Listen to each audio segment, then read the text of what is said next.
beloved, I'm in a pickle here because I'm between you and this beautiful library and extra cake. And so I'm a little nervous. So I think what I'll do is I'll get through the heartfelt and awkward eye contact right now. Hello. And then I think I'm going to read what I consider to be increasingly, as I sit here and try not to tear up, to be a love letter. Is that all right? Yeah.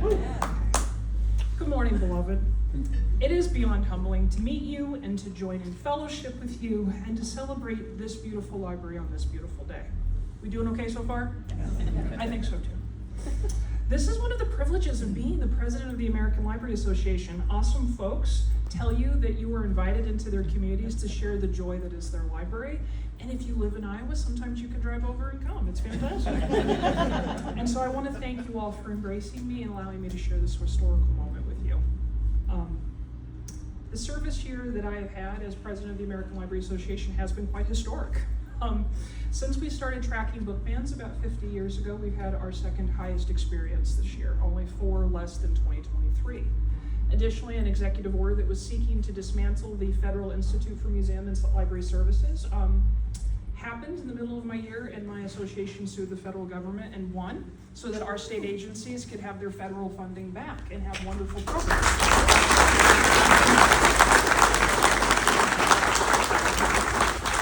And the programs that your state libraries provide go to public libraries around the nation, which is why we know that for every dollar we invest in a public library, we get about a 5 to 9 return, because those services help you find community and books and languages, and they help you learn how to find a job or bake a cake. And despite the fact that I offer taste testing services every time somebody takes a cake book out, nobody's taken me up on that so far. However, if the purple faux hawk has not surprised you already, I'm not here to talk about libraries or their national impact with any level of authority. Today, I am here to talk to you with a heart that is just brimming full of gratitude. And also just super excited about touring your library.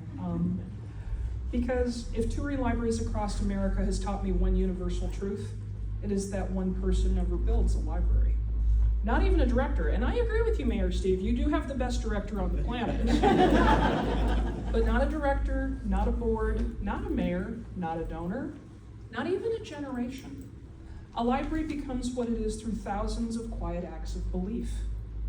Through conversations around kitchen tables and city council chambers, through volunteers shelving books and staff opening doors, through families bringing children to story time and hoping that it's going to work out. Right? That's experience talking to. Through neighbors attending meetings because they believe this community deserves something beautiful and lasting. Through people who donated what they could, sometimes money, sometimes time, sometimes simply encouragement when the work felt impossible.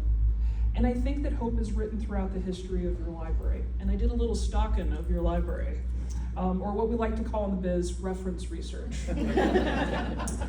From a woman in the 20th Century Club who first imagined a free public library here in 1901, to the volunteers and the librarians who kept it alive with only a few hundred books. It started with 205 books. Isn't that incredible? I have that on my Kindle and my phone right now. To a generation who adopted alongside a rapidly growing city, and to the community members who have organized raffles, dinners, campaigns, and fundraisers to build this library worthy of Sun Prairie's future. And this place exists because people like you kept showing up for one another and showing up for libraries. And that is profoundly moving to me, especially now. Because it is easy to talk about buildings, and it is easy to admire architecture, especially as beautiful as this. And it is easy to cut a ribbon, or so I've been told. I've never been handed scissors in my adult life. But libraries are not ultimately made of brick or glass or steel. They are made out of relationships, of trust, of shared stewardship, and of conversations, of people deciding again and again and again that everybody deserves access to knowledge and culture and literacy and belonging and privacy and discovery. And I am deeply moved by the library's vision and how you describe this institution, and so I'm going to quote you at you. Is that awkward? Okay. This is a deep cut. The institution's mission is to be a dynamic, positive community force Can you feel it? Can you feel the force, Obi-Wan? Force, that is an active noun. A dynamic, positive community force connecting all of the world of ideas, information, and discovery in a safe, welcoming space that everybody feels where they belong. And everyone does feel like they belong here today, right? Isn't that fantastic? And so, friends, I don't think that I can underestimate how radical and beautiful the aspiration of what you've accomplished here is.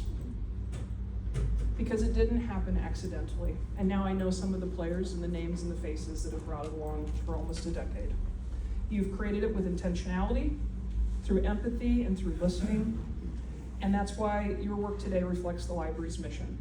And I know that when I walk through the stacks of this library, I'm going to learn that you do serve as an accessible central hub, supporting lifelong learning and literacy through education, culture, and enjoyable discovery and opportunities for all. And I love those last two words in your mission. It's for all. That carries a lot of weight. We say it a lot, welcome to all, right? But what that actually means is a curious child and the overwhelmed parent. That means the lifelong resident and the newcomer. That means the student, the job seeker, the elder, the entrepreneur, the lonely, the hopeful, the uncertain. I'm sometimes all of those things at once. The library-obsessed stranger who's just passing through. And so Sun Prairie Library, when you say to me and when you say to them that they're welcome, what you're really telling us is that we're part of this new story too. And I'm excited to be part of this chapter. And so every step along the way, you have evolved. Every step along the way, you've remembered the fundamental point that libraries are not luxuries. They are essential to civil societies.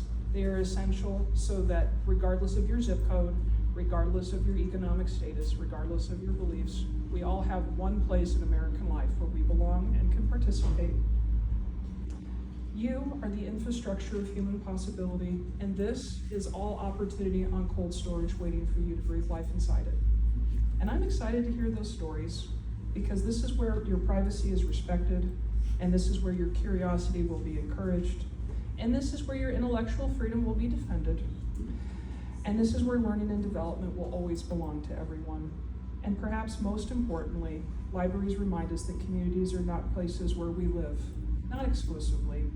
They are promises that we keep to each other. So today I simply want to thank everyone who has carried this promise forward, and I would not be a pedantic visitor from out of town if I didn't give you a call to action. So can I give you some homework? That's wonderful. Today we celebrate, but tomorrow I ask you to invite yourself to fill this library. Fill it with conversation, fill it with learning, and fill it with joy. Support folks who need to sustain it over time. Defend it when public institutions come under pressure. And do me a favor, invite other people inside. I have 5 more weeks of my presidency, so I can kind of say whatever I want, and I've got a hot mic.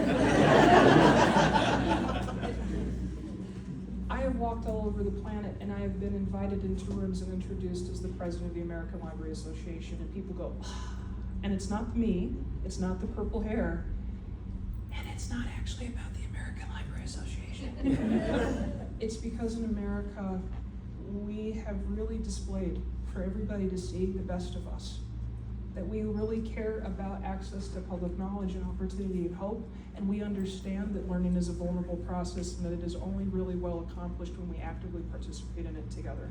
So thank you for inviting me. Thank you for letting me ramble on between now and cake, but most importantly, thank you for letting me have a tiny footnote in such an amazing history. I am absolutely delighted to know what you will write in the future, and I am subscribed to your channel.